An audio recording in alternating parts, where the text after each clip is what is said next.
Nous sommes actuellement en train de réaliser un forage dirigé pour le compte de RDF, pour l'enfouissement donc des lignes aériennes que vous voyez au-dessus là, donc qui traverse la Dordogne. C'est un forage donc assez technique, puisque nous avons une longueur déjà de 250 mètres de forage et nous avons donc 3 fourreaux à positionner dans ce forage. Donc c'est des fourreaux de diamètre 160 mm PEHD. On a choisi des fourreaux surtourés pour éviter les soudures, pour gagner aussi du temps.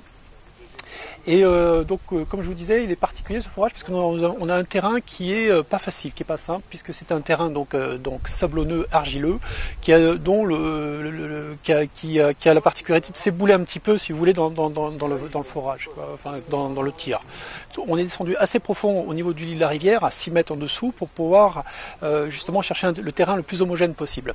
On a trouvé quand même un rocher, donc heureusement que nous avions la machine, la T30-20, puisque nous avons foré donc avec le double train-train de tige et on a utilisé donc le fameux glacier qui permet justement de faire dans des terrains peu homogènes de passer dans des roches comme c'est le cas sur ce projet-là. Nous sommes en train d'alaiser sur un diamètre de 500 mm. Donc évidemment on est passé par des intermédiaires, donc en 250 mm dans un premier temps en alésage, puis ensuite sur un alésage de 400 et donc 500 actuellement. On va passer un lisseur de façon à compacter la paroi du tunnel et repasser ensuite le lisseur avec les 3 fourreaux, les 3 PEHD diamètre 160 pour pouvoir éviter de faire forcer cette machine qui est au maximum de sa possibilité.